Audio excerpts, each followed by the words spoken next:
Assalamualaikum warahmatullahi wabarakatuh dan salam sejahtera.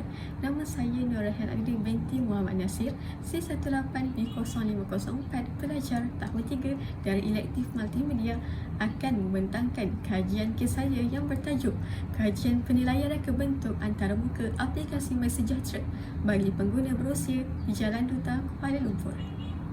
Jadi, MySejahtera ini adalah untuk membantu pihak kerajaan dalam mencegah penyebaran wabak COVID-19 dengan membenarkan pengguna memantau maklumat terkini tentang COVID. Aplikasi MySejahtera ini juga digunakan dan kini diamalkan oleh seluruh rakyat Malaysia, di mana penggunaannya adalah wajib untuk memasuki mana-mana premis, bangunan ataupun fasiliti. Pertama kali aplikasi itu sendiri dilancarkan, ada antara komuniti yang bergelut untuk mencari tahu fungsi dan menggunakannya.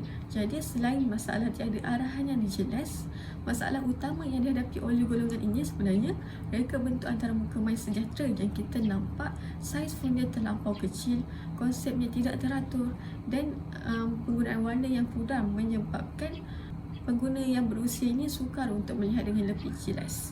Terdapat 3 persoalan bagi kajian kes ini. Yang pertama ialah, apakah persepsi pengguna MySejahtera dalam golongan berusia terhadap penggunaan MySejahtera? Yang kedua, apakah masalah atau cabaran yang dihadapi oleh pengguna berusia ketika menggunakan aplikasi MySejahtera? Seterusnya, apakah reka bentuk antarmuka yang bersesuaian bagi pengguna MySejahtera yang berusia? 3 objektif kajian bagi memenuhi jawapan bagi persoalan kajian.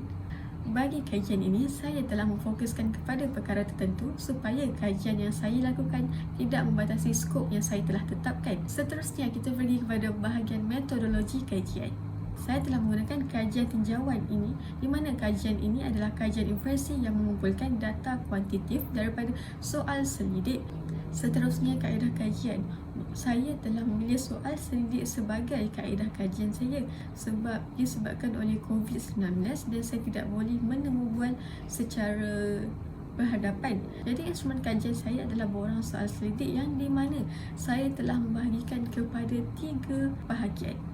Seterusnya, saya akan membincangkan tentang analisis data.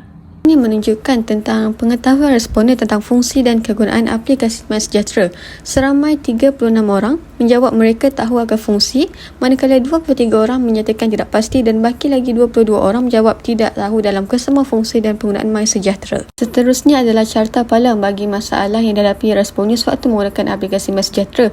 Jadi, rata-rata 33 orang dan tambahan lagi 33 orang menjawab mereka mempunyai masalah QR code dan pendaftaran vaksin, manakala baki adalah melihat semula history dan bahasa Inggeris yang digunakan. Seterusnya adalah carta palang yang menunjukkan peratusan responden tentang tanggapan mereka terhadap punca sebenar yang berlaku pada masalah mereka.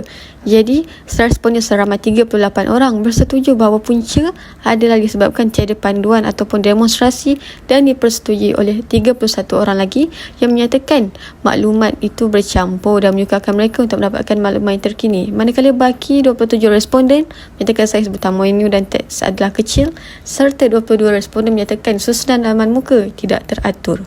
Seterusnya, saya akan membincangkan tentang perbincangan rumusan dan cadangan.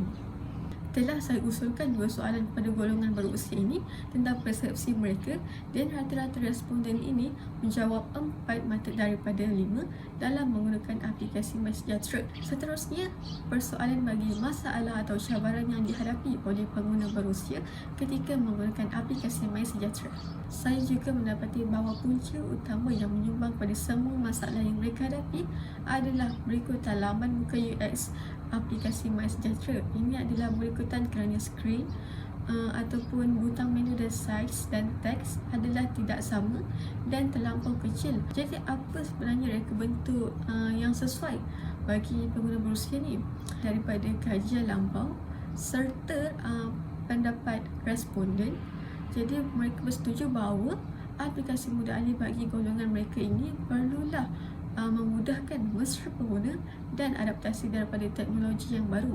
Jadi, dapat disimpulkan bahawa sebenarnya beberapa pihak perlu berganding bahu dalam menghasilkan salah satu aplikasi MySejahtera yang dapat membantu semua golongan, khususnya golongan yang berusia ataupun golongan kurang upaya. Jadi, sebagai kesimpulan, kajian ini telah pun memenuhi objektif dan persoalan kajian yang telah saya usulkan pada awal kajian lagi.